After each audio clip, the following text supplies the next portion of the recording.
Guys and girls, and welcome to episode 50 of the F.Reality Podcast. We have just hit the big 5-0, and of course we couldn't celebrate without having some sort of technical issues, so I do apologize for that. But it is a reminder that this is a weekly VR, AR, and MR talk show that is live streamed every Saturday on this very YouTube channel. You can also check out the live stream on our Twitch and our Facebook. You can tune into the show live at 7 p.m. in Europe, 6 p.m. in the UK, and 12 midday in central US. If you missed the live stream, don't worry, you can catch up with the whole show as I re-upload it every Sunday to this very YouTube channel. Or you can check out the audio version, which is available on Google Play Music, iTunes, and on SoundCloud. If you have any questions, comments, or feedback during the show, please put them in the chat and we'll try to answer as many questions as we can. Now, if you're new to the show, let me introduce you to the team. First up, this guy, he loves nothing more than to make beautiful music for dolphins, of course. It is Nathie. How you doing, dude? You all right? Yeah, I am. I was a bit confused just a second ago, so I just ate my cookie quickly because I didn't finish it yet. So for me, this shutdown for a second was fine, so I could just finish my delicious cookie.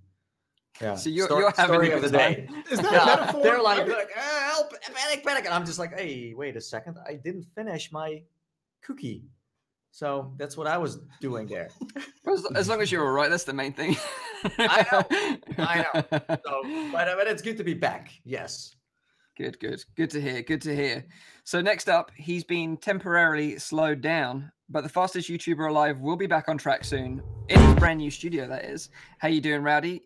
Yeah, I'm doing all right. You know, I've been hard at work, like trying to get everything running and trying to get everything back as it's supposed to be. But yeah, it's been a rough week for me, a very rough week. Just a lot of dust everywhere. I do get like the room a little bit together. I managed to clear out some stuff here. All the messes on the floor, so you don't see all of that. It looks very clean, but trust me, it is not. It is not clean at all. None of the slightest. We don't want that camera to pan down because we know you've got a history of not wearing any trousers when you stream. Yeah, so, of course. We don't want that. I never do Rowdy that. exposed. Never do that. Yeah. So next up, some people say that this guy likes to eat pixels for breakfast. It is, of course, our resident VR Twitch streamer, ZimTok5. How you doing on this fine day, dude? Today's a good day. I like the weekend. During the week, like Rowdy, I had a bit of a shite week, but other than that, it's good to be at the weekend. Yeah. So better days are Saturdays. You're better though. If you've had a shite week, put your hands up in the chat and let us know. We'd love to know your thoughts. So last but by no means least, myself, the host of the show, Mike from Virtual Reality Oasis. In today's episode, we're going to be talking about the PSVR sells 3 million headsets. We discuss how this console-based VR headset is leading the pack right now and tell you its most played titles. In the chat and let us know. We're also going to be talking about Star VR. We're going to tell you about the specs of this newly announced headset from Starbreeze and Acer. And then finally, we're going to be talking about Gamescom 2018, where we're going to talk about our predictions for the biggest gaming event of the summer. But first up, of course, let's find out what everyone's been playing in VR this week. And first up, let's hit it over to Zim.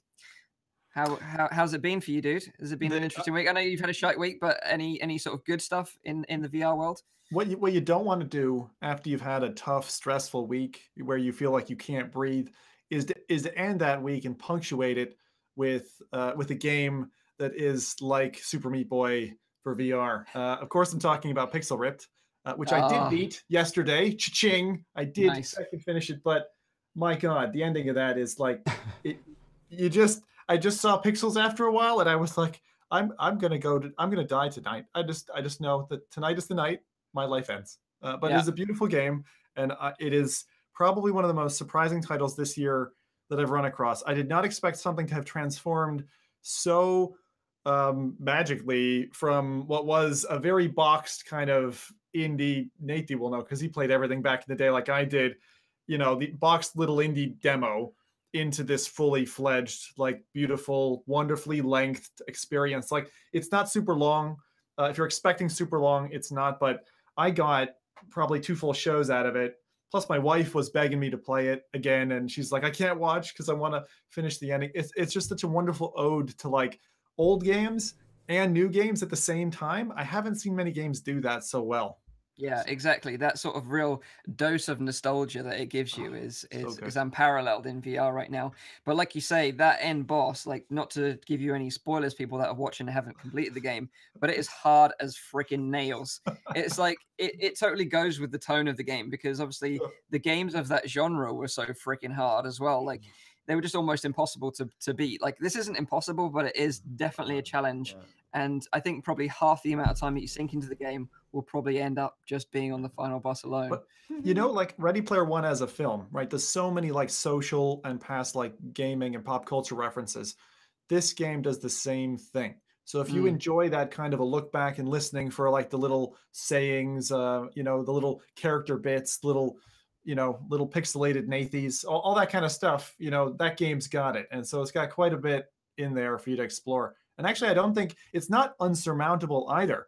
I finished the game with, I think, 13 of the 20 cartridges after first run through. So like, and one of the levels I'd completed that way, so just in a first run. So I think it's a very surmountable game and in a nice, tidy package. So even if you're a busy fecker like me, you'll be able to take this one on. And I actually think it's totally must play. But that game was definitely the pinnacle of my week. So. Yeah, nice. Good to hear, man. It's interesting as well because I don't know if you're aware, but there is actually a Pixel Ripped clone on the Oculus Go right now. Like someone's actually ripped off the whole game completely down to like the whole premise. Like you're in a classroom, there's a headmaster, you're playing on like a little Game Boy device, and it's called Pit Pat Plan. The most bizarre bizarre name ever. But yeah, they've just literally straight up ripped it off and released it on the Oculus Go store. And it kind of brings us back to a previous episode where we've talked about like the quality of the games on some of the stores right now, and a lot of the fake reviews and stuff like that we're seeing. It's just like, how do they even let this stuff through the gate? It's very strange indeed. But the title is still better than Hospital Terror Escape VR Simulator. Yeah, it is. that game was legit. Okay, that's true. Okay, so let's pass it over to Nathie, because I know that you've had a busy week this week preparing for Gamescom. You've probably played a lot of stuff, but what do you want to talk about? I wanted to talk about Electronauts. We played it together. We have been jamming, and man, I mean that game is amazing. I played a little demo at E3, and playing it alone was okay, you know. And if you are not really into music, you can still jam along. It's not like you need to be a pro. It always sounds good. You can never mess a track up, right? But when I then played together with you when it was finally out, I was like, wow, this is way better than I expected. So let's say if you have friends that are interested in music or like to play together with you in VR, then Electronauts is something else, something different, co-op wise. And we could just share, right? We had different instruments we could use, and sometimes you were using a laser harp, for example, and then the next moment we were switching it up and I was trying the laser harp. So you can just make music together, and that's something we haven't really seen that much in the VR space just yet. You know, most let's be honest here, most musical experiences or rhythm based are usually about you playing alone. Well, this one lets you share the rhythm together. So I think that's really, really fun and interesting. Absolutely. And plus, like, we made one of the best tracks, the hottest tracks of the summer, in fact, Exactly. which is Dolphins of the Metaverse. And, you know, it's coming to iTunes soon. You know, you can download it. You can just play it in your car through the high street, you know, get everyone pumped and hyped that the end of the summer is coming. You know, put your flippers up in the air if you just don't care. We're announcing a tour soon as well. So if you're in England, Holland land, Belgium, America, like everywhere, we're just doing the entire tour. You know? So we're experiencing some technical difficulties, like. Yeah, but no, we had a lot of fun with it, and it's just a shame that the PSVR users out there that pick up Electronauts aren't going to experience that, because the PSVR version of the game is just single player only, which is a shame, because I echo exactly what you said in that it's way more fun to DJ with someone else. Like, we actually felt like we were like Daft Punk and, you know, really sort of like laying down those beats. You know? I watched the video. It didn't sound like Daft Punk though, to be honest. What are you saying, Rowdy? What are you saying? No comment. Did you even play it? Did you even upload it? But no, of course I didn't play it yet. Yeah, well, then you don't have an opinion. Because you're using your construction right now as an excuse. That's why. We know, like, Rowdy is actually faking his construction. Didn't like, happen. it's just a green screen. You know, he's not sitting there at all. Like, look, it looks fake. It looks fake. But even single player, I just wanted to comment on Electronauts, because I was duly impressed, and I'm a big audio fan, have been for years, and you know, getting especially who they got behind it. You know, I'm really surprised. Servios, you know, getting Stevie Aoki, getting Tiesto. I suppose they licensed the music off of these creators, but the track choices are lovely, and also some of the game mechanics, like throwing those beat grenades. You know, when you're doing your track, and the way they go off, and the different samples that you have, even within kind of one container track, but then moving from track to track. Even single player, I found it totally enjoyable. Again, that's another example where you might be quite hesitant to put your money down, you know, for something like that. But wow, the quality level that Servios brought, I actually think from all of their games, they're obviously a solid performer, but Electronauts to me really stood out as, if you're into audio at all, definitely do it. Yeah, exactly. But I've seen people doing like live jams with the program already, together with like a live band and someone playing in as an Electronaut, like playing as that, and then doing a mix of that, and it sounds freaking awesome. Like, it really does. This makes a big difference as well. If you happen to get your hands on a sub pack and stick that on your back, my God, it feels like you're in a bloody rave. It's awesome. This is for people who don't know.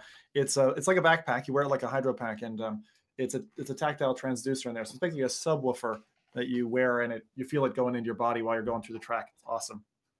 And also, you might be interested in an audio game that are going to announce that is coming up next week for PSVR as well. Then, Zim, if you're into your audio games, so that's coming up very soon.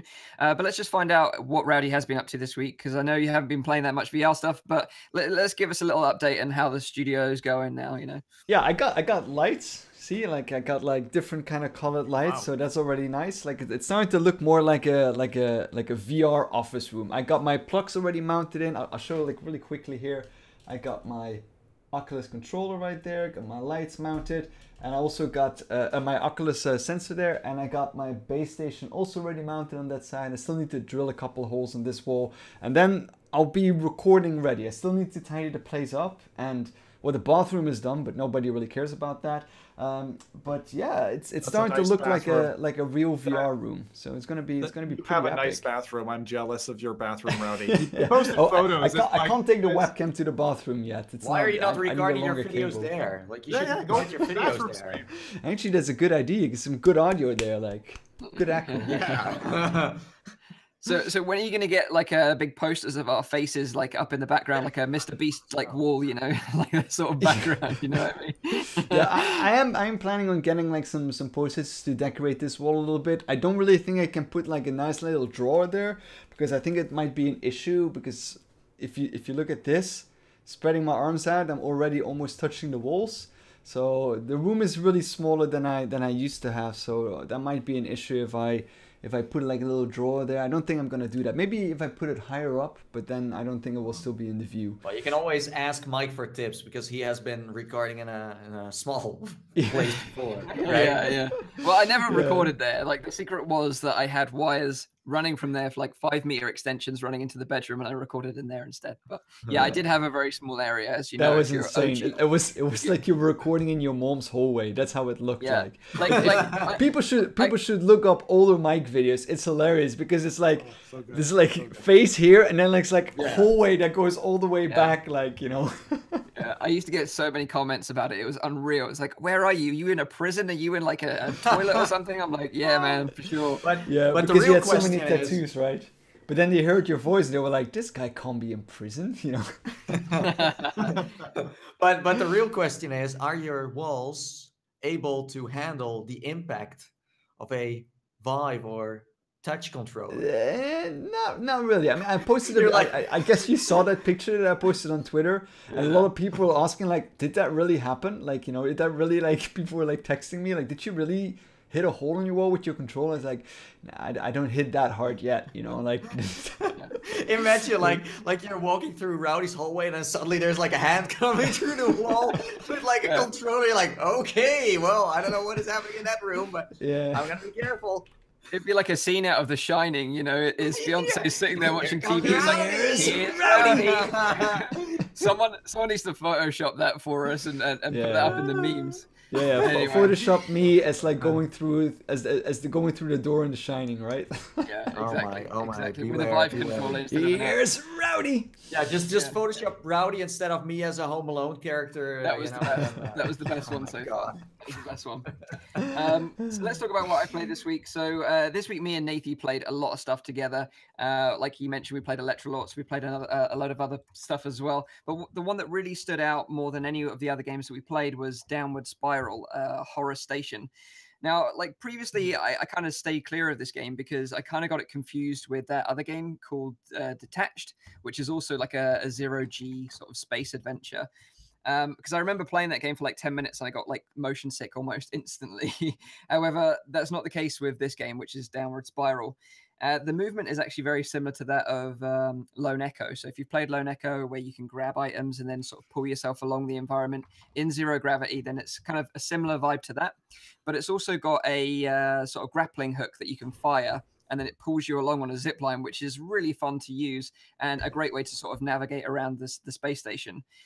You don't really get much in terms of story. You just kind of get it through exploration and reading stuff that is laying about. You get some guns as well, so you can fight off some enemies, some robotic enemies that want to sort of take you down. And they do mix up the gameplay a little bit with some stealth elements as well that we found in the first act. But the best thing about this game was playing it together, and a bit like what Nathie said with Electronauts, playing this game with another person or a friend that you play with regularly is going to make it way more fun, way more interesting, and it will probably entice you to keep going back for more to complete the rest of the act, because playing it together was brilliant. And I was really surprised at how polished the game was, especially when it comes to the end of the first act. I was like, actually, this is legit. Like, I really want to go back and play some more of this. And there's actually 7 to 8 acts in total, so the game length is probably going to be like 8 or 9 hours long. But like I say, the story's a bit lacking. Everything's kind of a bit of like a watered down version of Lone Echo. But if you've got a friend that plays with you regularly, then I would definitely recommend playing this one co-op and checking it out. It's only available on Steam right now. It actually released way back in May, so it's been out for some time. But you can play it on the Rift, the Vive, Windows Mixed Reality headsets as well. And yeah, it's available for $14.99 in British pounds, 99 in US dollars. So yeah, if you're interested and you've got a friend to check it out, then that's the one I'd recommend this week to go and have a look at. Cool. Yeah, so that's what we've been playing this week in VR. I'd love to know in the chat as well if you've been playing anything interesting this week. Please put your comments in there. We'll try to read as many as we can. But let's move on to some quick news this week. And first up, we're going to be talking about Stormland. So this week, Oculus and Insomniac announced that they'll be publicly showing off this year's most anticipated Oculus Rift title, and that is, of course, Stormland at PAX West. Now, if you're not aware of this highly ambitious title, it's an open-world action-adventure game where you take the role of a robot gardener that has been left for dead by a new threat that comes and invades your planet. Now, you have to kind of scavenge for parts, restore fallen allies, makeshift weapons, and sort of take down an army of synthetic troops and these kind of weird creatures as well. And the game's got this kind of interesting dynamic to it. It's not procedurally generated, but the world does regularly shift around. So it opens up new areas, new loot, and new challenges as well. So that's kind of like an interesting element to it, that the game world is always changing. But the thing I'm most excited about this game is the fact that it's co-op. So, like I mentioned with Downward Spiral, like we mentioned with Electronauts, playing these games co-op in VR is just so much fun. And if it's anything like Destiny or The Division, where you've got these real hardcore raids where you can team up with 4 of you and really go to town on some like big badass boss and then just get rewarded with some really epic loot for your hard work, then, that's the thing that I'm really looking forward to the most. But I really hope that it aims for that, and aims for the core audience instead of like being a watered down experience, a bit like what Marvel Powers United did. They really catered to the casual, which I understand it. They want to get more people into VR. But for this game, because the core audience are so excited about it, I really hope they deliver and deliver an experience for them. The thing with that title, what I have a bit like is, the trailer looks absolutely gorgeous. It's exactly what I want. It's like a story. It feels like a story-driven kind of experience where you go and explore and do all this kind of crazy stuff. And I really think that VR needs something like that. I really have that Lone Echo feeling a bit with it. Only it's a different art style, a different kind of setting. And I really hope that they also continue with that kind of stuff, that it's not going to be just, the trailer that looks really nice, but that there's also like a motivation to keep you in that game and something that you want to explore and want to continue with, because that is, I think, what virtual reality at this moment really needs, like something that like really draws you in and like makes you want to continue playing. Yeah, 100%. I totally agree, because I feel like right now we're kind of in an era where there's a lot of throwaway titles. There's some that stand out above the rest, but a lot of it out there, or a lot of the newer titles that I see on both the Oculus Store and Steam VR, are just like kind of like asset flips or just shovelware or short experiences that kind of just draw you in just because they're in virtual reality. They wouldn't be interesting on any other platform, Like Forklift Simulator. Well, if you love forklifts, you might dig it. But yeah, for sure. But yeah, I totally agree with you with what you're saying. But if you're interested in checking Stormland out, this is the first time they've ever publicly shown it. You don't actually have to be attending PAX to go to this event. It's completely separate from PAX, although in the same area. It's hosted by Oculus and is open to everyone. But if you're in the Seattle area, go check it out. It's open on the 31st of August between 11 a.m. and 9 p.m. and you get to play the game. So if you do get to play, we're just sorry. I was just going to say that. Oh, sorry. There's like a Go on. No, you can. You're the host. Sorry. So I was going to say, if you do get a chance to go and check it out, please let us know because we'd love to know your thoughts on it because we're not going to be there. So the title is Stormland. Yeah. Okay. I was so confused there. But what I wanted to say is that I just hope that it gets some decent screen time, that we don't just get like you had with the Factor in a way at E3 where you have not even 10 minutes of playtime and you still don't know if it's like anything good. So it gets some more, like some more screen time. I was also surprised they didn't show it off or weren't planning to show it off on Gamescom because I mean PAX is fairly small. Gamescom is the biggest trading expo on the freaking planet, and then they go for PAX. Americans are gonna kill you, Nathie. You better run, boy. And it's I'm just telling the facts, but Americans I was don't care about the numbers. They care about baseball bats. But yeah, no, I totally agree. It would have been nice to go and check it out at Gamescom, of course, because we're going, of course, but we're not going to PAX, so that's why I'm complaining.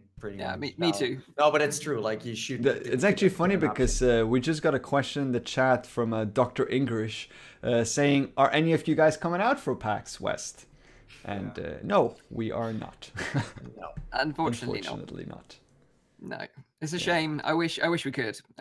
But not this year. Maybe next year. Maybe. Who knows? But yeah, I'd love to know if you're in the chat. Are you excited about Stormland? You're interested in this title, or you're not that bothered? Either way, I'd love to know your thoughts. So let's move on to some other quick news this week, and that is some surprising news. I thought it's kind of a bit strange, this news, but Viveport are adding Oculus support to Viveport, which is kind of weird. I didn't expect this one. Now, if you're not aware about Viveport or what it is, it's like they're trying to be like the Netflix of VR games. Like that's kind of a good way to describe it. You pay $8.99 a month. You get access to a library of games.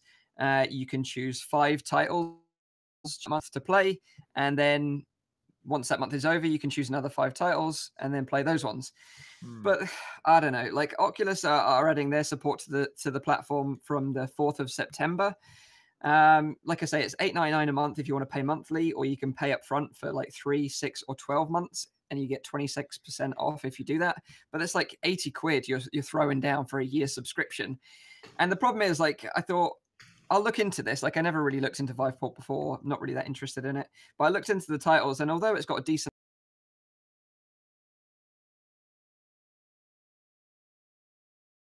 Moss, Vox VR, Arizona Sunshine, but you don't get others like Job Simulator or Rick and Morty or Super Hot. They're just missing for some bizarre reason. And the limitation of the service is that you can only play 5 of these games per month. So you really have to choose wisely. Yeah. No, I don't know. Like, I think that subscription services are interesting in the near future, where maybe Steam does one and then on Oculus does one. And, Viveport is something that still needs to grow because it's something that is just not ready to go just yet. So yeah, they added Oculus support. I don't see a reason to be on there at this moment. I also thought it was kind of broken and buggy. Like it destroyed my Steam a couple of times before. So I don't know. Like I feel like it can be something nice, but you need to know, like Oculus started their platform straight from the Oculus Rift launch, right? Well, Viveport came way later than when the Vive launched. It didn't launch with Viveport. If they just did it straight from the start, then it would have been way better. But they kind of need to catch up. Their software is so weird still, no? Like it is. It's mixing up with Steam, and then in Steam you have Viveport, and like it's going all over the place. And let's say if you already use Oculus Home and you have Steam And then you also have Vivepart. Like, you don't even know where you own your games anymore because it's going all over the place. Yeah, Like, I bought the Blue on sale, and I got to the point where I couldn't even play it, and it was locked away. It's still locked away.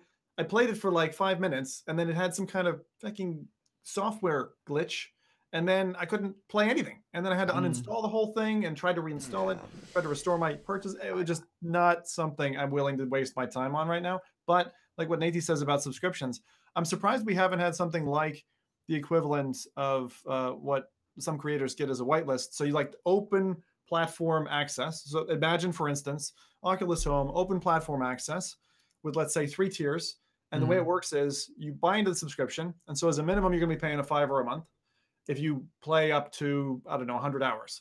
You go past that, your invoice or your bill you'll get at the end of the month is a bit higher. So maybe it'll go 5, 15, 30. And if 30 is like, you can play as much as you want, like it's an all-you-can-eat buffet. And I don't know why they haven't, packaged a model like that. People would jump at that, I think. But even in the pancake gaming industry, they also don't really do that. Like EA was the first one to do it. Like they had EA Access or something where you could play maybe 7 or 8 of their games, or all of them. I'm not sure anymore. But I don't know. Maybe it's too early for subscriptions. It's kind of like Netflix, and Prime. Like you have one show on one, and then you have a show on the other. And as Mike said, if there is no Job Simulator on there, or Super Hot, or people those are the main games. You need to buy them. So if Vivepart wants to put a price on the table and tells the developers, listen, or the publisher, this is what we want to pay for your title. We want to have it on the platform. Like if they show the effort to get every title on their platform and they are willing to pay for that, then it's worth the price. But right now they're kind of holding off. Like if you don't want to buy Superhot, that says enough about the dedication of your platform. Superhot is a must on every platform. You need to have that. It's a billboard for your platform in the end. The kind of subscription service, I think it fits best in an environment like Oculus Go, right? 3,000 odd VR apps. The vast majority of them probably you don't want to necessarily put your money against, but you'd love to do a sampler. Like you'd love to just have free reign. And so I think something like the Go would be a great starting platform for them to test bed something like this. Yeah, but I think as well, like for if they're limited to 5 apps per month, like say you choose Moss, for example, as one of your apps, like it's a great game. I totally recommend checking it out, but it's kind of 3 hours long. It's a great experience, but it's short. So then you kind of wasted one of your games. Then you only have 4 others to play with, and if you've got Seeking Dawn, for example, it's an expensive game to buy, so you could play it this way by renting it, but I still don't know. I don't think it's a great idea. I think it would be interesting if they do a subscription feed based on hours. So you just buy exactly hours or something, or that'd be neat. Yeah, if they had something like that. Yeah, where you say like I buy like 60 hours of gameplay, and then I can just play whatever game I want, and then the countdown just starts running. That would be interesting for sure, because then you could try out all the little shovelware games and just this is all crap, and then really invest the time into the bigger titles that you really want to play. That's probably a smarter way of doing it. But I think Viveport is a new platform. They're still trying to work it out, but it's kind of interesting what they're doing. But I don't think any of us would really recommend anyone go and check it out right now, right? Well, the only thing that Vivepart does really well is that the Vive Focus is making use out of Vivepart as well. Yeah. And that's a very big platform in Asia right now. It's kind of like the Oculus Go store right now. And that's pretty big. So Vivepart in Asia is like the best thing ever for those people. So if you are interested in checking out Viveport, you can check it out for free. There is a 2-week trial available before you sign up, a bit like Netflix. You can sample it out, but just be wary of your settings, because like these guys have mentioned, apparently it messes some stuff up. So no discount codes like hashtag Mike free games or something. if you use the discount code Gingerbeard, you'll get 4 weeks for free. Nice. Yeah, nailed it. Okay, so let's move on to a game that's releasing next week that might interest him if he's into his music games, because there's not really much releasing in terms of PC VR titles, unfortunately, but we do have one interesting PSVR title, and that is called Track Lab. This is coming out on the 21st of August, and in Track Lab, you can enter a virtual space and start to create music. A bit like Electronauts, you don't need any sort of musical knowledge or training. anyone can create some beats from scratch by simply using the sort of building blocks around, and you can sort of mix and combine them on the fly to create full-blown tracks, which you can then share with the world, which is kind of interesting. But like an Electronauts, it's kind of got this music light creation feel about it. So it's not like a DJ simulator where you really sort of like you really have to be a DJ to get them to work. It's kind of made for people that have no idea. It kind of makes you look cool, but in fact you're not, unfortunately. So it's kind of like, if you've got no rhythm, then you're going to like this, along with Electronauts. Kind of fun one to mess around with if you like music and stuff, especially if you've got a sub pack or something like that. But yeah, unfortunately, there isn't any co-op in this game either. But you can check it out. It's releasing on Tuesday the 21st and is $15.99 in British pounds, $19.99 in US dollars. I'm definitely going to do that one, because I'm going to do We Happy Few as well. So it'll make me a nice night. Although I got to figure out how the sub pack is going to work for audio. Anyway, I'll do that. Yeah, I know that PSVR Frank mentioned briefly that he had checked out TrackLab and was digging it. So, if you like that sort of thing, you like music creation, Electronauts and TrackLab are going to be your jam this summer by the looks of things. Looks like a VR version of GarageBand, a little bit more so than, like, I would say Electronauts is could be enjoyed by more people longer term than perhaps TrackLab in terms of how it appears. Like, I was quite impressed at how accessible Electronauts was. Yeah, like Servios, like killing it right now with all their titles. Their level of polish, their UI, everything about it, like the servers, everything is just straight up working. Like it just works as you expect, and it's kind of like, it's something that we sometimes take for granted, and especially when me and Nathie played a lot of games last week. Half of the titles that we played didn't have European servers, or their servers had been turned off, didn't work anymore, or like the experience was bad, or we could meet up in game but couldn't communicate, no voice chat, and it was a mess. But like Servio seems to really sort of hit it consistently with that level of quality, it's a really big company as well. Like this is was a very small business, and now like they're huge. Like I visited their office, they had like a party with Electronauts. My God, that development studio is huge. Like they can poop out like 2-3 VR games every 6 months, and But the good thing is that the level of polish they deliver is just insanely good in a short amount of time as well. They deliver more and more and more, and they grow and grow and grow. They're probably at the moment like the most experienced VR developer out there. If you look at the titles that they bring out in different genres. And that's exactly what I was going to say, is that every single game they've brought out so far has been a different genre. You've got a shooter in raw data. You've got Sprint Vector, which is like a genre title? In itself. Yeah, like a sports VR title. Electronauts, a virtual music mixing game. Creed coming up, boxing game. Yes. Yeah. Boxing, coming soon. So yeah, Servios, definitely, if you're looking at Jumanji, because they also helped building that one, right? They had like connection with Jumanji. Let's not forget about that one. No. Yeah. That's also a genre within a genre. Like you can. I don't think they made that game. Yeah. They helped publish it in VR arcades. That's what they did with it. I still feel though the Servios, I think they're doing the right thing. I think a lot of development teams are doing it, but less overtly, and probably more so in the R&D labs. But I kind of feel like they're searching for the vein. I feel like they're kind of tapping around, going like, "Where's the gold?" And what I would like to see is that they make a game that is really about a story as well. Like most of the games they made so far are kind of arcadey. Raw data had, it wasn't really a story. It was like fun dialogue. But let's say if they go for a more story-based title, maybe that's too big for them right now. Maybe they just go for because the genres they pick are always the ones that are not really getting done right now in the industry. So yeah, that's the thing. That's the thing with them as well. Like they make so many different kind of titles that it's hard to like say like this studio is doing this particular kind of thing. It's just like VR is like the overbranching more kind of setting, I think now.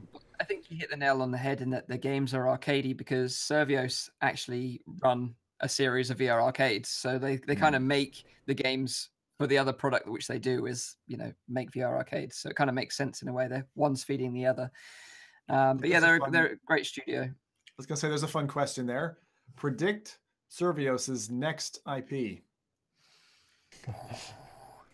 Wow. In what genre you mean? Like what kind of We'll genre? come back with the answers at the end of the show because I can hear the gears like making sound. So are these arcades only in the US?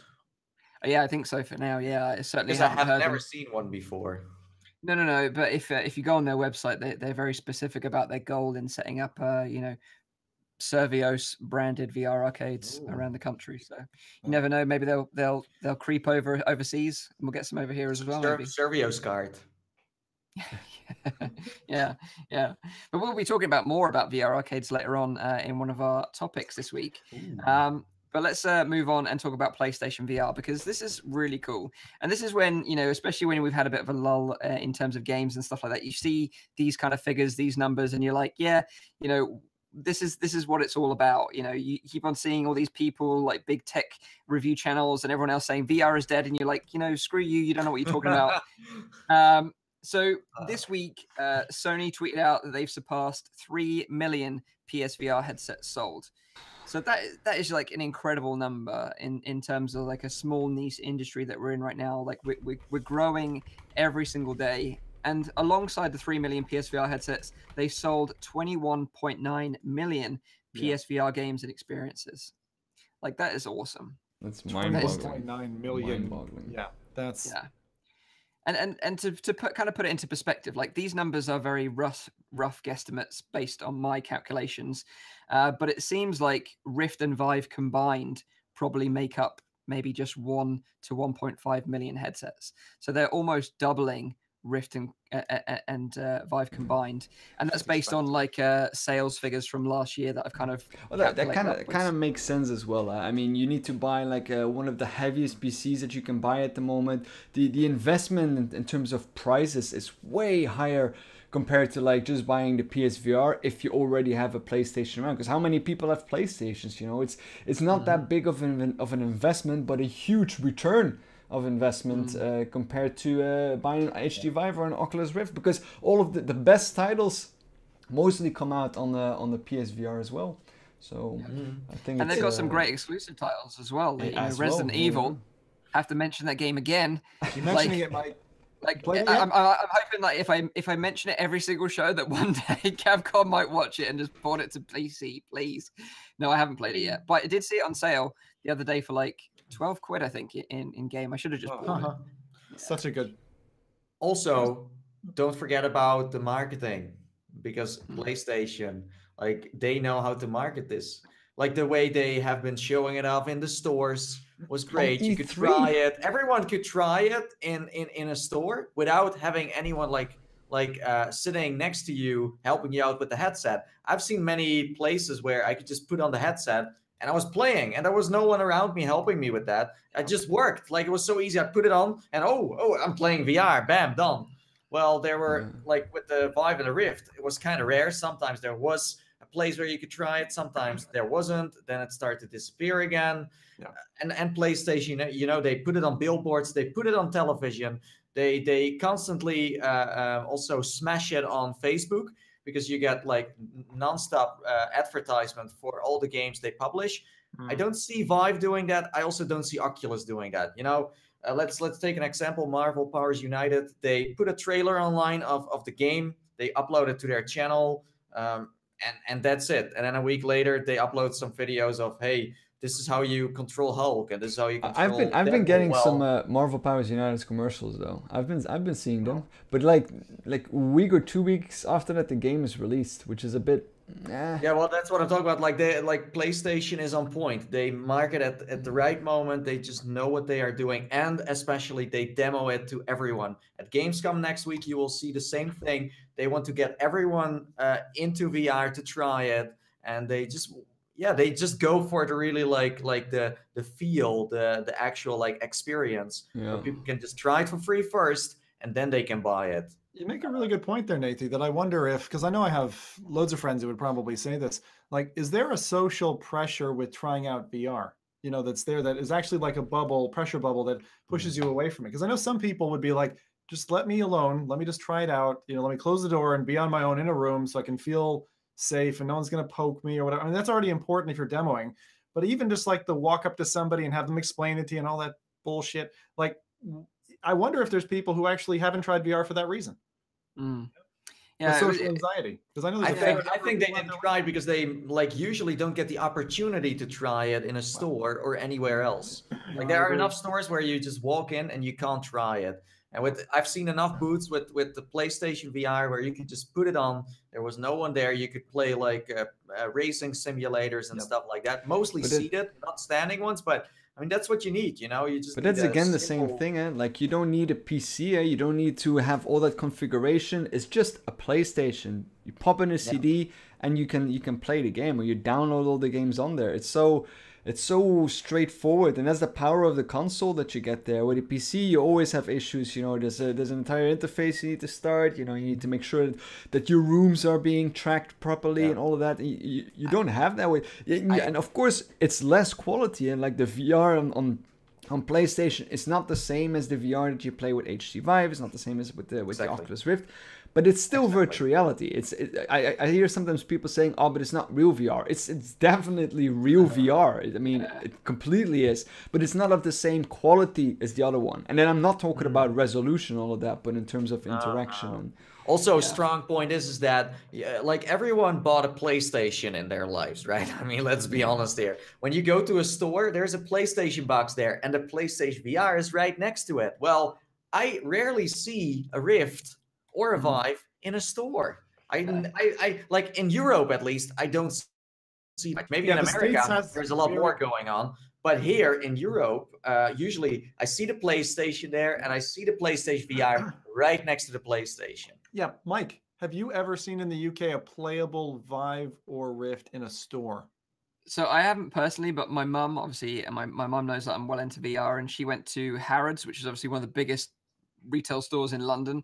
And they actually had a demo station there, and she was like, can we try it out? And they said no, because the attendee that normally looks after it wasn't available that day, so they couldn't play it. So it was just behind a glass cabinet. Well, Harrods being like the priciest shops, right? Like in London. So you're telling me that your mom beat Resident Evil 7 and you haven't even touched it yet? Yeah, exactly. I will buy that game. Like, it was just that I bought some other titles at the time instead. But yeah, are those temporary tattoos, Mike? Are those temporary tattoos that you put on? I'm not scared. I'm not scared. I'll put it that way. I'm not scared. I have completed the game, the Pancake game. But I do actually have my PSVR set up now in my bed, so I can now have access to it easier. I've been playing some static, like I mentioned last week. I am actually really looking forward to playing Firewall 0 Hour with the aim controller, because it looks just like Rainbow Six Siege in VR. Like that game looks. He's changing the subject. He's changing the subject. We had a bit of input on the chat as well, though. Like there were people saying that I think Zimtok hit the nail on the head. I have a lot of friends who haven't tried it because they are afraid of looking weird. It was Dr. English who said that. So yeah, I mean, and people have been saying like that the headset might be too tight for some people because they have bigger heads. I don't have that problem yet. There's a really, really big tip with that, because the PlayStation VR, for those, I don't have my room to show it to you, but it has a dial in the back, somewhat similar to the original Vive, that tightens it to your head. And I find it's actually quite aggressive. I don't use that at all because I had the same problem. You actually get like headaches because it clicks in and it can really give you pressure on your head. But otherwise, like the front forehead pad and the back are quite nice. But I do find that has been a problem for people who I've demoed it to as well. Nathie's putting it on right now. I have to say, out of all the headsets, it's one of the ones with like the most clarity and reduced screen door effect of all the headsets. Definitely. You know, it's very nice to use. If you get into the sweet spot, then it's really like a really clear display. Like you can barely see any screen door effect. So in terms of quality, it's really nice. The only one thing that I haven't tried is that I don't have any Move controllers. So all the games that I've played so far have either been controller based or PS aim. I'm not a big fan of the Move controls. I know people like say that they like them, but I'm so used to like using thumbsticks and using the Vive controller, the Rift controller, that it's really difficult for me to snap back to that. It really is. I was so sold against them at the beginning. I literally said to my community, I said, I am not buying Move controllers. They're 6 years old. They're old tech. I will wait for Sony to reinvent this. And actually, there were some patents flying around at the time that seemed like they were going to come out with a new pair. I crumbled bottom. I tell you though, with Skyrim, that movement system on PSVR is really nice. And so actually for me, the Move controllers are better than the Vive controllers. I really do not like them. But the For thing me, is, it was the opposite. Like, it took me like 30 minutes for me to like figure out how the controls worked in Skyrim. Like, and it was at the time that I was like finishing it off that I was like, oh, like now I know how it works. Like, well, I don't like that that motion kind of controller scheme. But in the end, go on. In the end, like how many people own like a Rift and a PlayStation VR or a Vive and a PlayStation VR? If you are only on the PlayStation platform, you know, like you're fine with these controllers. Most people will not have a PC and a PlayStation. That's something we do and some enthusiasts have. Most people of these 3 million sales, they just own a PlayStation. That's it. They never tried a Rift before. They never tried a Vive. They're just fine with that. But I agree, like these moves can be better. And I'm sure PlayStation is working on the 2.0 version. And it's going to be like maybe even cheaper than the first one. That would be amazing. Yeah, because this is still a reformat. It's not it's not the controller they had in mind for virtual reality. It's like a reformat that they used. But I do find, do any of you have the same controller gripes that I do with PSVR? Because it's a little bit like the Wii territory. In that there's a lot of different peripherals you can buy for it. It feels like it just keeps adding. Right? You got the aim controller, you got the move controllers, you got the different cameras. There's actually a different version of the headset. So there's an older version and a newer version. There's an older version of the camera and a newer version. And there's an older version of the move controllers. Yes. Which has the mini instead of micro USB chargers, which if all your other peripherals, battery packs, phones, and all that charge off of micro USB, it's annoying to have to charge. So just watch out for that. Don't buy the older ones. Thanks, Amazon. But the thing is, like, you know, with this 3 million headsets sold number, you know, as soon as Beat Saber comes out on PSVR, I think that's just going to go even crazier. You know, that game is going to sell headsets for sure. I'm convinced of it. So to celebrate this new milestone, PlayStation are actually hosting a VR sale until the 28th of August. So if you've got a PSVR and you're excited about it, you can go and check out some games for sale right now. But also, let's talk about like the top played PSVR games. So these are sort of from number 10 going to number 1. So these are the most played PSVR titles of all time. So starting at number 10 is Super Hot in VR, one of my favorite games. Next up at number 9 is Farpoint. So that's an interesting one.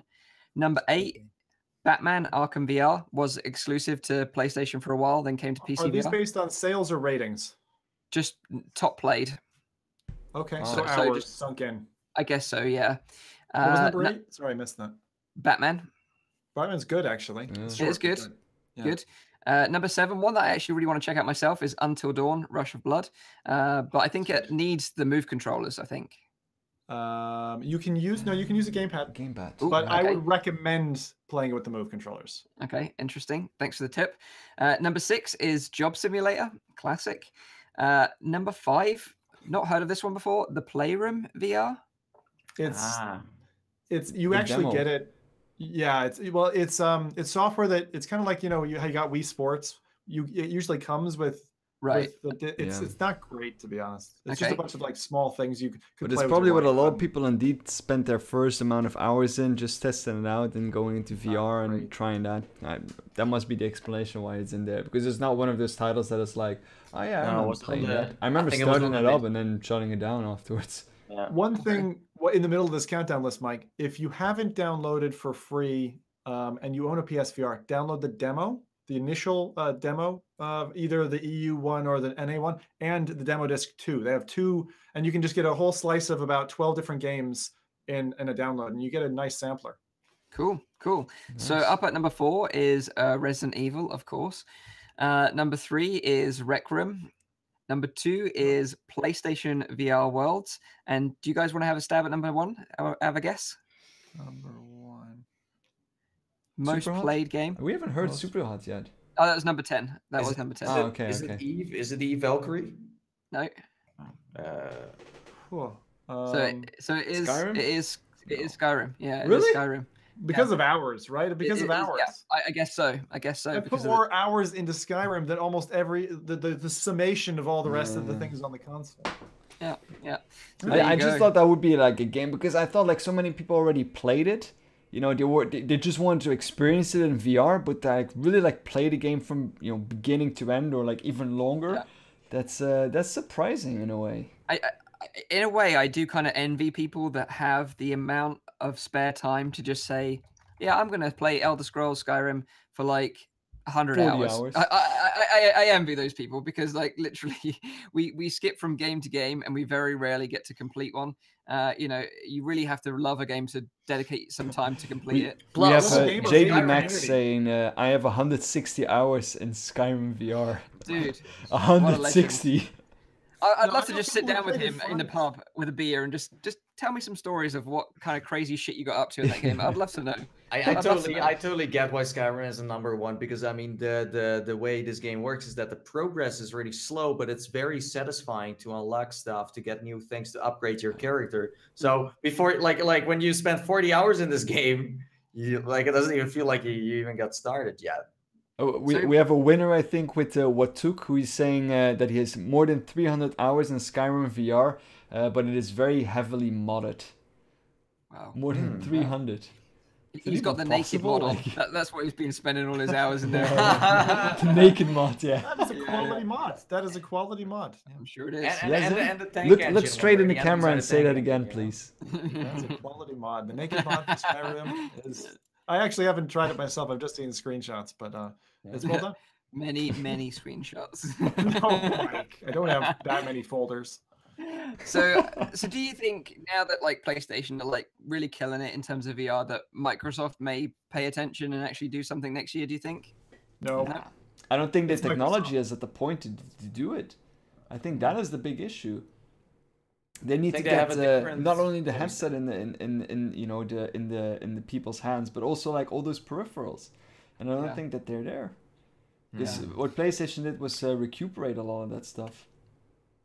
Yeah, but I also, like as I said before, like I also think that PlayStation has a different idea of what VR should be at this moment, and they want to go a little lower than what Microsoft wants to do. I think they just wait for their next console, and then they will just straight from the bat launch and see if that works. I think that how PlayStation VR works at this moment, that's not what Microsoft wants.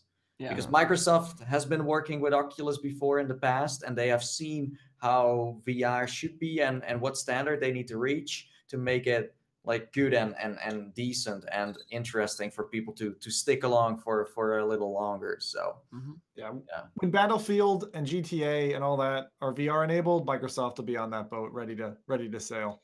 Interesting. And Nintendo will still be playing around and teasing us with dropouts. Nintendo are killing it in their own way. I think the Switch has become the indie darling console of our time. It's amazing. Plus, Microsoft is already competing within the VR industry because they have the whole mixed reality platform, right? So, of course. Talking about AAA giants, I'd have to mention it because you mentioned the Switch. Diablo 3 has just come to Switch. So for any Diablo fans out there, welcome to the Switch podcast, everyone. So back up to VR. Let's steer the ship around.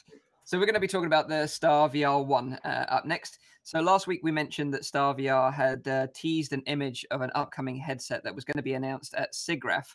Now that event was last week, and now we know all about the specs. So let's sort of dive into what it's all about. On their actual website, they've got a sort of statement that says "made for visionaries." So I think these visionaries are going to need very deep pockets, I think, because this thing is going to be freaking expensive. But let's get into the specs. So it's got 210-degree horizontal field of view, 130-degree vertical field of view. So this field of view is like freaking huge, like bigger than the Pimax 8K.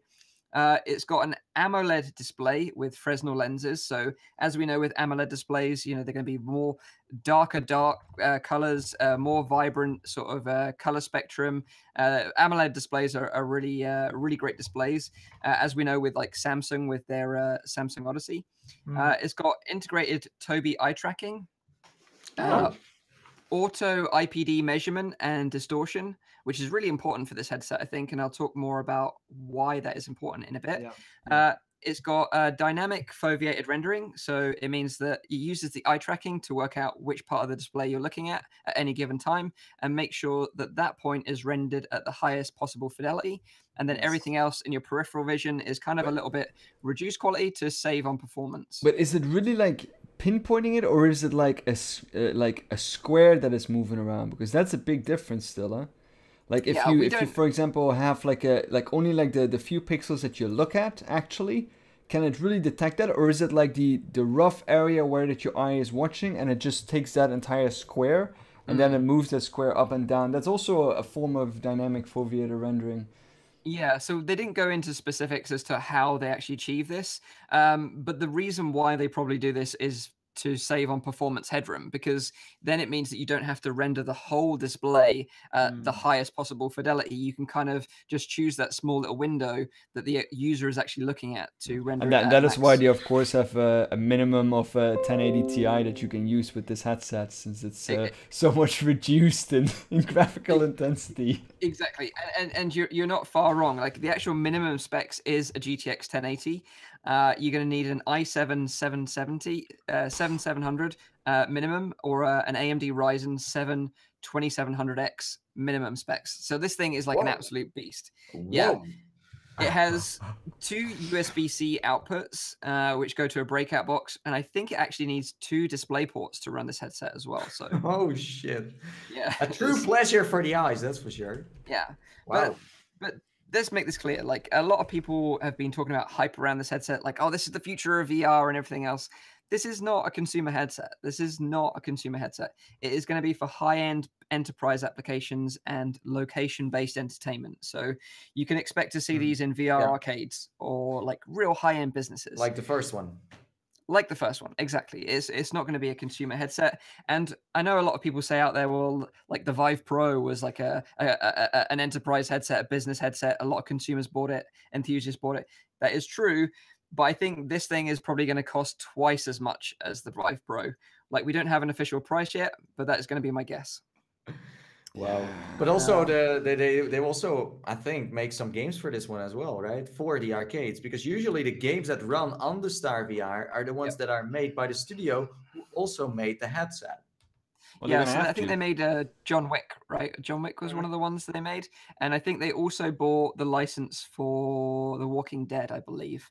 A Walking Dead VR experience. People are still going to buy it. Doesn't matter what the cost is. People are still going to buy it. But this is the thing, like, it's not on their website. A bit like Vive, like anyone could just go and buy a Vive Pro from the Vive website. But I don't think you can with Star VR. I think you have to sign up as an enterprise or a business account.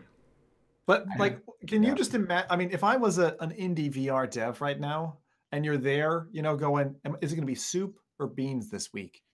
You know, and then this thing lands, and you're like, God, I have to remortgage my cardboard box. It's going to be nothing this week. It's going to be nothing. I better start. Like, I mean, that for me, when I hear this, it's not the consumers that I worry about, because consumers can shove their hand under the couch and find the extra change, or starve themselves for a couple of weeks. We've all been students, right?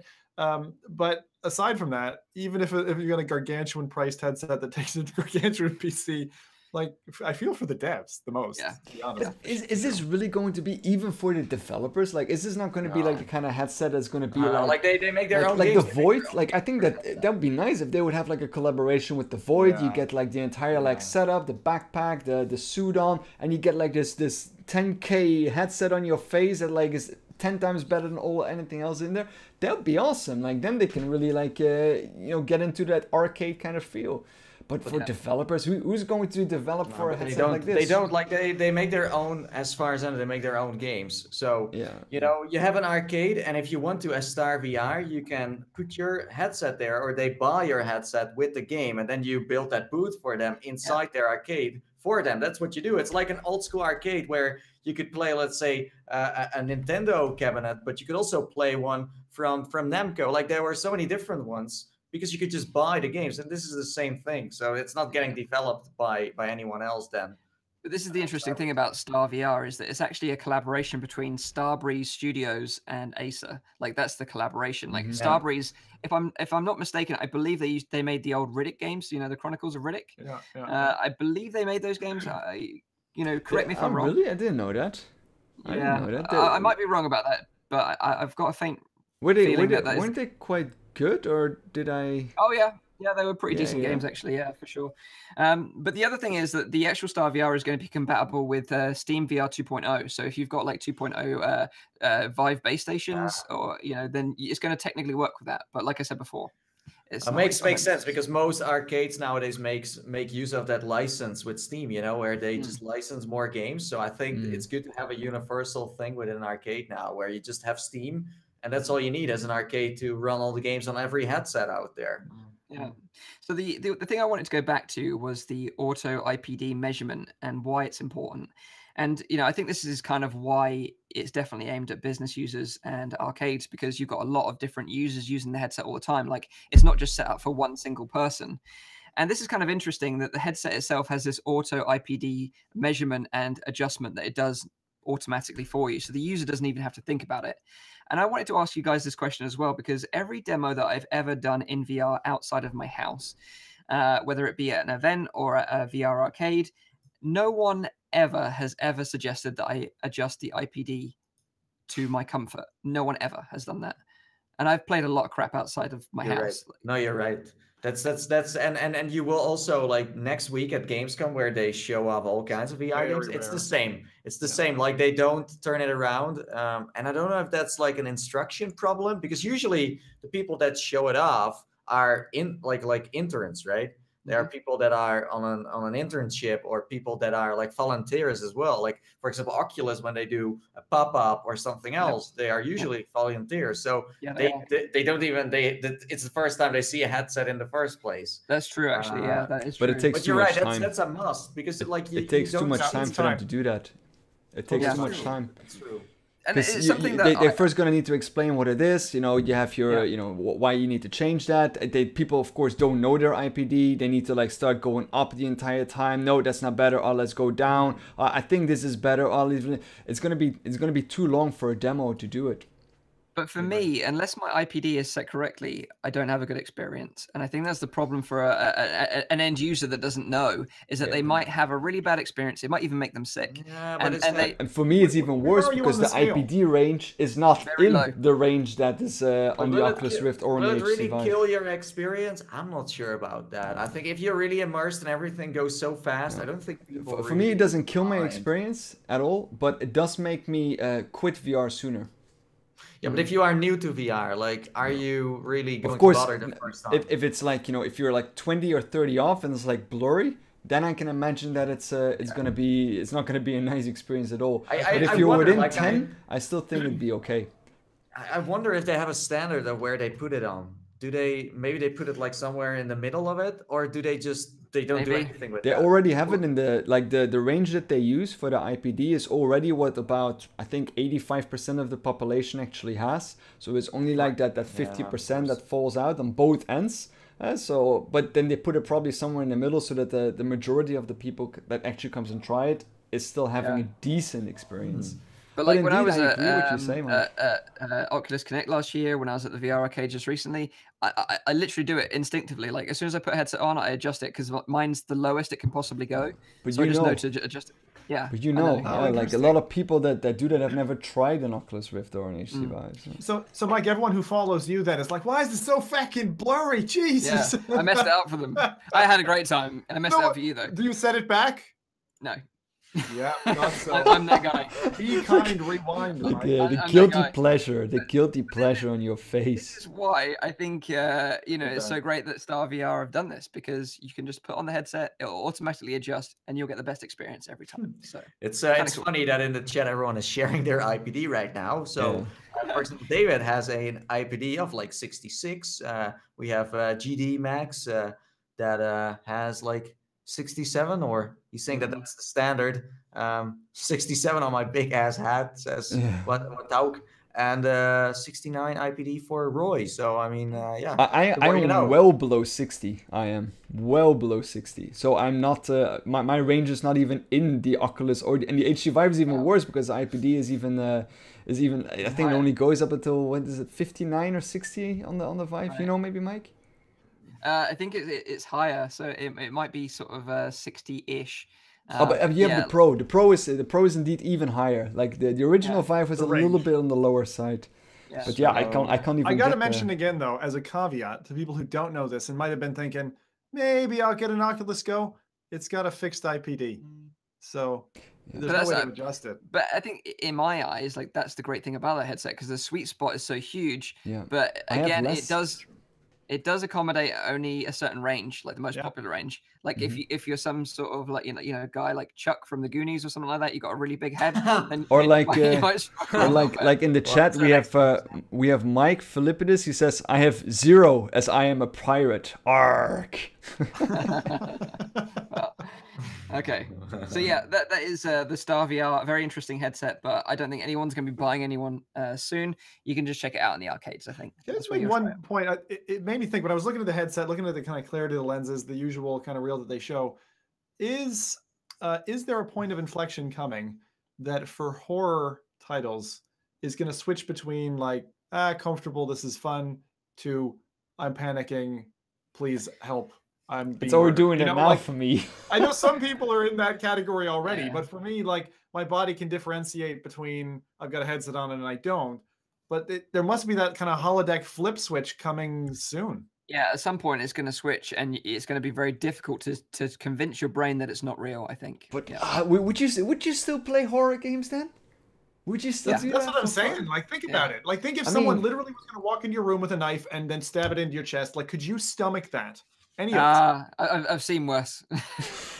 No, of course. I mean, it would be neat. It would be neat if you do that together with like people. Like it's like an escape room experience, so like what you guys did. Like not marriage counseling, right? Joint therapy, co-op, right? Yeah, but no, for like when you play it together with multiple people as like like a group event. I think that would be more fun. One is the killer. One is the killer. I think I'm gonna call my escape room hospital terror escape simulator. Yeah, you won't see Nathie in there, that's for sure. And Zim is gonna have one too. It's called the England Dread Halls escape room. Yeah, you have to wear a mouth guard as required. Okay, so let's move on to our final topic this week, and that is Gamescom 2018. So it's going to be kicking off in Cologne next week, and this is kind of where the event of the year where developers, media, gamers alike, they all get together, share and celebrate gaming. So Nathie and I are going to be at the event next week, so hopefully we can try out some really cool stuff and maybe share it with you on next week's episode of the show. We know for sure that Oculus are going to be there, HTC, Samsung, Valve, like we mentioned in a previous episode, but it's probably just the business version of Valve, so don't get too triggered. No. There's also going to be some VR developers that we know and love, like CoatSync and Vertigo Games.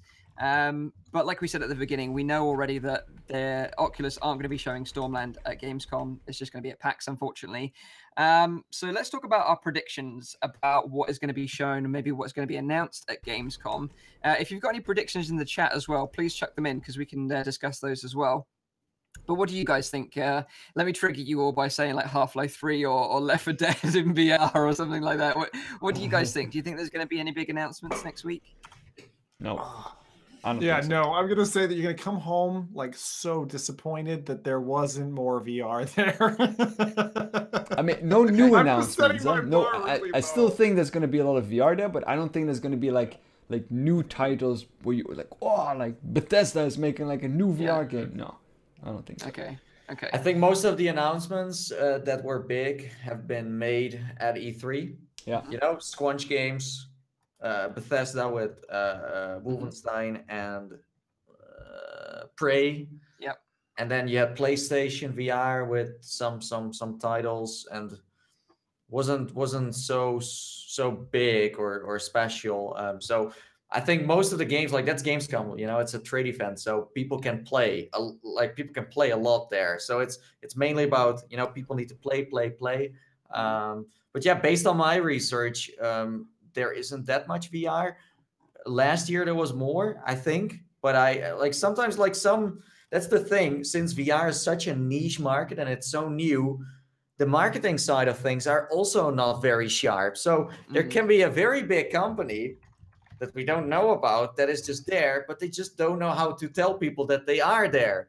Usually people don't know because there are companies like, for example, Tesla suit has like a really cool haptic suit, but they never post something on Twitter. So usually you don't really know where they are. Well, there are others like Vertigo Games. They made an announcement, they put a trailer up, they tell everyone we're at Gamescom, and they tell it them every day, you know, they do countdowns, stuff like that. But you also have companies that are just like, maybe they told everyone like 6 months ago, like, hey, we're going to be at Gamescom. And then you're like, I mean, Mike, you know how important it is. Like, we have been constantly telling everyone on Twitter, we're at Gamescom, we're at Gamescom. And every day I say that I'm at Gamescom, I get more emails from developers saying like, hey, I'm going to be there too. But if I just posted it once. Exactly. Yeah, but, exactly. But in terms of like predictions, I don't have many predictions. I think that maybe, I'm not sure if this is a fact already, but NVIDIA is finally going to put the GPU up for pre-orders, right? Yeah. Or is that just a rumor? Is that a fact or a rumor? I read that as well, yeah. I think we're going that to was touch on that happen. in a little bit. So we'll talk more about that in a second. But in terms of predictions, I think you guys are right in that I think it's going to be a bit of a sad one. Not a sad one, but I don't think there's going to be any big announcements, especially for PC VR. Maybe PlayStation might announce something. I know isn't Gamescom usually not really done that they announce really big titles there? Well, for VR companies, it's usually not E3 or Gamescom to announce anything. No, it's VRLA, it's the Game Awards, it's like maybe Oculus Connect, because that's where the VR community is like pointed towards. Yeah, of course. So usually it's not really Gamescom or E3. So as our predictions sort of suggest that there's not really going to be a big announcement for any big games. That's the prediction, basically. That is the prediction. What would be your one, like just one each, the one that you would love to see as a big surprise announcement, big reveal, this is the one. And I'll give you my one first. So last week we talked about Doom Eternal, and we talked about that game. We thought it was really cool, but they didn't announce any VR support. However, after the event, because they didn't mention Switch either, after the event, they mentioned that there will be a Switch version of the game coming, and it will be relaunching on the same day as all the other platforms. So I was like, hang on a minute. So the Switch are getting a version of the game. Maybe VR could get a version of the game. So that's the one I would say. I think it's unlikely. I've been hearing that as well. Yeah. I think it's unlikely, but I would love it. VR version coming. Yeah.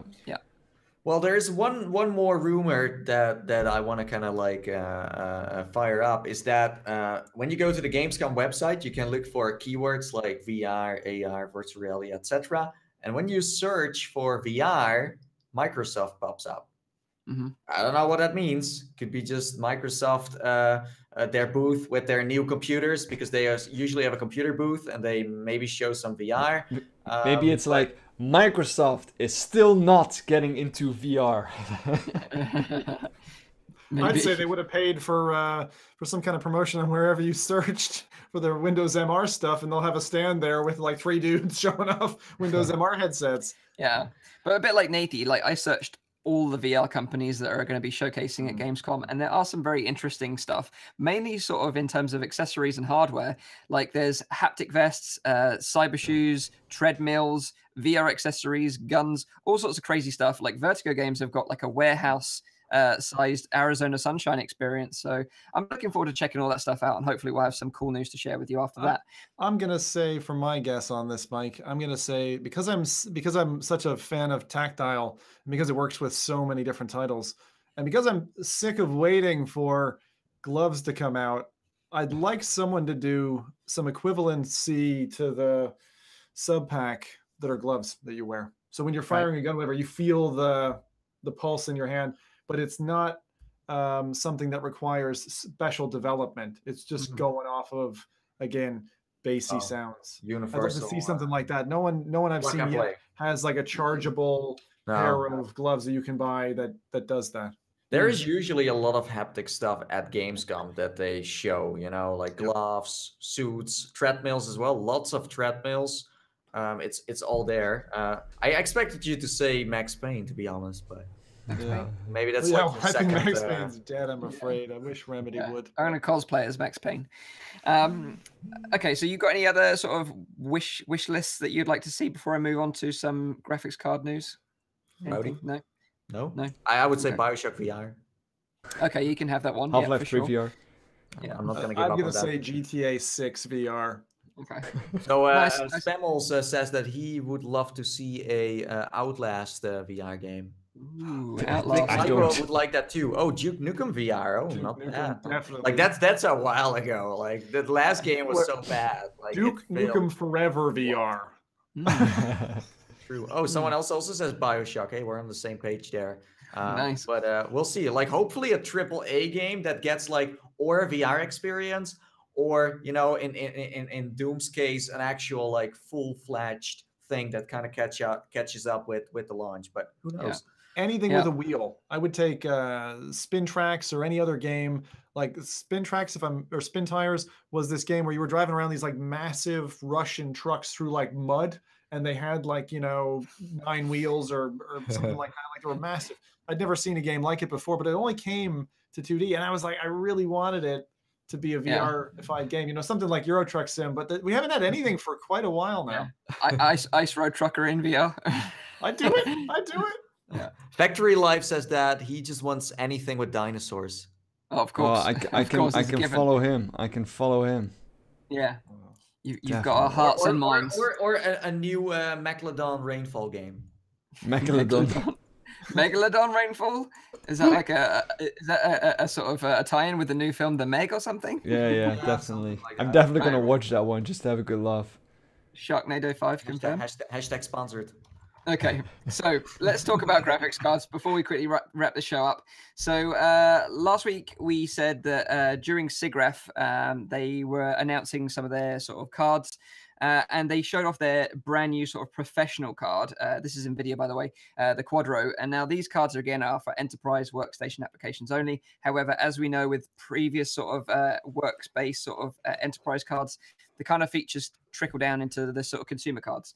So what we know is that we're likely going to get a new graphics card for consumers that's going to feature the Turing architecture, and that is likely going to sport the new virtual link connector for next-gen VR headsets, which will have power, video, and data all in one single USB-C style connector. And we mentioned that on a previous show as well.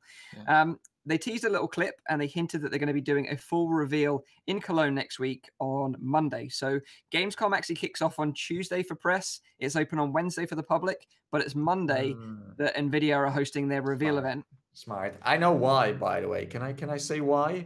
Because I think if they announce it on Monday, they can, on Tuesday and on Wednesday, they can use those cards at every booth, because every game wants to use it. Battlefield, Metro, everyone wants to advertise it. So I think that's why they go for one day up front, and then you can actually see the card, you can experience it, etc. I mean, that would totally make sense. Yeah. So the rumor is that the card is actually going to be called the NVIDIA RTX 2080. So it's going to ditch the GTX, it's going to move to RTX, and it's going to be called a 2080. And the reason for the RTX is because it actually now features ray tracing technology. And ray tracing is basically just a new technology that provides more advanced light rendering, just makes things look a bit more realistic, basically. I just got to say, my Rooster Teeth are not going to like that. No? They have an event called RTX that happens annually. Okay. Yeah. So yeah, that's going to be happening on Monday. I've got some tickets for it, but whether I'll get in or not, because it's like a limited sort of person event and it's quite a small venue, so who knows. But hopefully, I'll have some news about it. We can talk about it some more next week in next week's episode. What do you do with that event? It's just a reveal event. Like, it's open to some public. Press are going to be there as well. They're probably going to announce it, have some demo stations, play some games, have some selfies. Make selfies with a GPU. I mean, that's what you do. That's what I would do. I would make like selfies with the new GPU. Like, hey, I'm here with my new best friend. Well, hey. If you follow us on Twitter and you see us with selfies with GPUs, you know we made it. Yes. So If you've got any questions, put them in the chat now, and we'll try to answer as many questions as we can before we wrap this week's show up. But just a reminder that this is a weekly VR, AR, and MR talk show, live streamed every Saturday on this YouTube channel, Twitch, and on Facebook.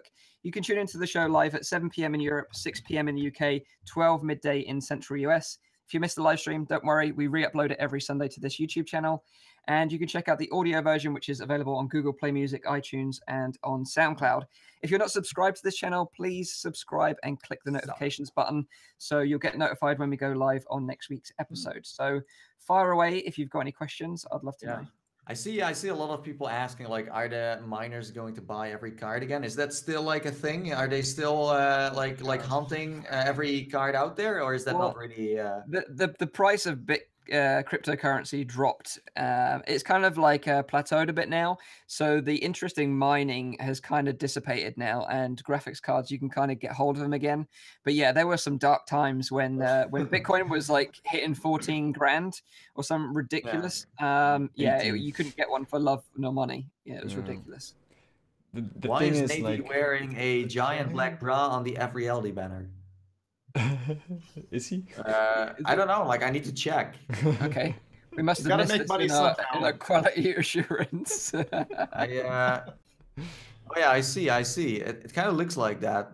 That's my Borat bra. Your Borat bra, even that made it not better. That made it even worse. He needs a bit of support, you know. He needs support. I know.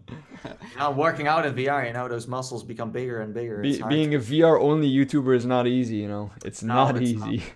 Not. I didn't get to see much about it, but I saw it. You said Borat, and it immediately put me onto some VR news relating to Steve-O from the Jackass crew. Yeah. Doing a VR series. I am nervous about that combination because Steve-O's not the spring chicken anymore. Oh, you haven't watched it? He needs to know. Oh, so it's actually something out. Yeah. You can watch it. Yeah, the first episode is out. It's a 360 video. You can watch it in VR, and it's hosted by Steve-O and Pontius, I think his name is. I can't remember his name. He was one of the original Jackass crew as well.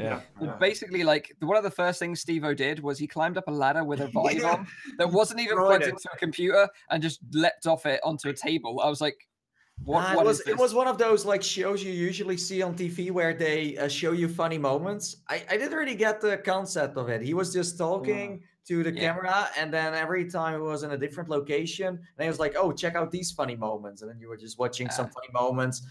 I don't know what. I'm gonna say something a little bit, maybe. Sorry, Steve-O, but it seems like you're trying to grab for relevancy by hooking onto VR and saying like, "Hey guys, pay attention. This is something that's new and cool," and I'm just going to throw myself off a ladder. It doesn't seem that they should just replicate that scene they did in Jackass where they have like those golf carts and they destroy the entire court in like a 180 or something. I would love to watch that. Like those old school moments, like reliving that again. It's great. Or the alligator inside the house, you know, where they call the parents like, "Hey, there's an alligator in your house," you know. Like, what the heck? So Mike, you've seen it? Yeah. So is it just that it's a 360 video format, or is there actually, other than the ladder climb and jump, is there any like him in VR performing stunts? They play some games in VR and they're just amazed by the technology, and they do some like, they've got like great production values because they've got a team behind them and they've got like a mixed reality studio and stuff like that. So it looks kind of cool, but I didn't actually watch it in VR. I just watched it on YouTube by like moving around the screen with a 360. But plays Mind Show. He did play Mind Show. So it's really just like a one-up for VR then, because it's just another popularity booster, more people. In a way it is. Yeah. More exposure. Yeah, it's always good. Yeah. So even that you might think he's grabbing for relevancy, it's still good for the industry in a way. Yeah. And a couple of guys are asking in chat, they've asked it a few times now, sorry I didn't pick it up. Are you guys planning to do a live podcast from Gamescom? We won't be doing it from Gamescom, no, because it'll just be the two of us there. We'll just be streaming as usual next Saturday.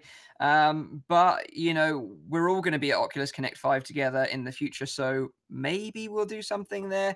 We're not quite sure yet, but we'll let you guys know as soon as we figure it out. We'll do our best. Yeah.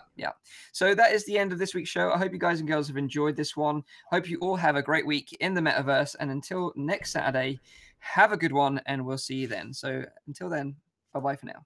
Bye-bye. Bye-bye.